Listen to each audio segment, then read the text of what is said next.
Hey guys, I'm going to go over the Advanced Tech Gen 5 harness installation on my C10 square body here.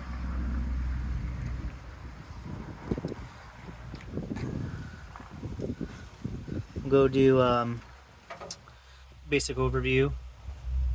So this, bank 1, bank 2 for your driver side versus passenger side. You'll have everything labeled there.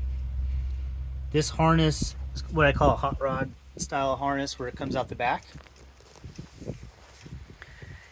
And you'll install the gigantic computer inside. So I'm going to go over and show how I did that. Again, just kind of a quick overview of the engine there. When you install a harness like this, you actually, excuse me, you start from inside the vehicle. The reason is that we don't run your ECU connectors and your fuse box through a hole. It's everything on the engine has fairly small connectors here. So harness stays on the inside and you run it through the hole. Where I did the hole, sleeves everywhere here. It's basically, it's hard to even see where the harness goes in here. It's where that leaf is, actually. Leaf is right in the way. But where the transmission tunnel meets the firewall. It's a little bit easier to see inside. And that's where you drill your hole as well, is on the inside going to the outside. I pulled the dash pad off, pulled the glove box out, and that gained a lot of room here. I was also experimenting putting the AC unit in to see how that fit with the computer. Now, what I recommend to make your hole is try to pull it away, but you can kind of see the seam of your tunnel, and then it meets the firewall right here. So I did it right here, quick and easy shot. The harness is coming up and out. I'll show you how I mounted the ECU. So there's the ECU way back there. So by you being in the seat, you can't see the ECU. Only if you put your head real down low would you be able to see it. I use my mount, and I actually put a notch in here, and then that notch rests on this strengthening rod, and then you just have one other mount point that you can bolt in however you like. The connectors are, it's really easy to, if you have to remove the connectors or something, it's easy to get to with your dash pad off. And plenty of room for your AC. It's not interfering with your AC unit. You can easily run your hoses. You got tons of room. And then the next thing is you got that fuse box. So I mount the fuse box upside down to kind of top of that shelf, and I use rib nuts. I used a rib nut tool, put a couple rib nuts in there. That way it's easy to get it in and out. A bit more professional that way. You have your interior connector right there, and your pedal connector, of course, goes your pedal, and then you have your, these wires are just hanging out. These are your extra inputs for tap shift to haul, all that stuff. But you got plenty of clearance for the radio, plenty of clearance for your gauges. The main thing is you run those hoses. You're ducting for your AC, so you need plenty of room for that. They take up most of the room. One other thing that I'm going to release today is this is a radiator shroud adapter. So what the kit will include is this laser cut aluminum panel. It'll be pre-bent, and it will include, of course, the cooling fan. The radiator is one I got off Rock Auto. It's just a standard replacement for like a 1986 C10. I'll include the part number on my website and whatever adapter fittings and stuff you need. What's pretty cool is this right here was for the heater hose, but we don't need that.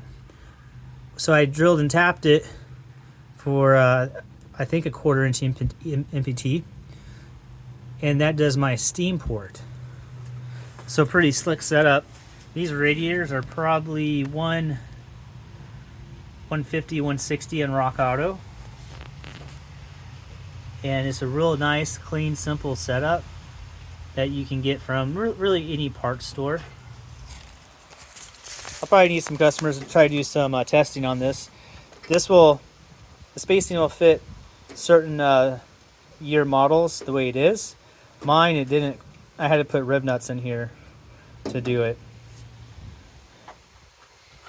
But I think it looks pretty clean. It's a nice setup. All right, back to the harness. What we got here? Oh, one thing I was going to show,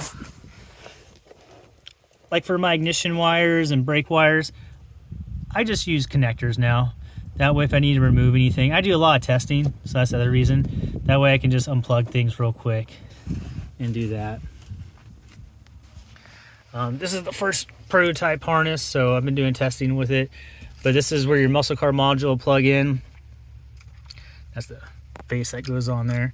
But that gives you built-in neutral safety, tack output, speed output, tap shift, AC control, PWM, alternator control, reverse output, and maybe something else I'm missing, but it's all on my website.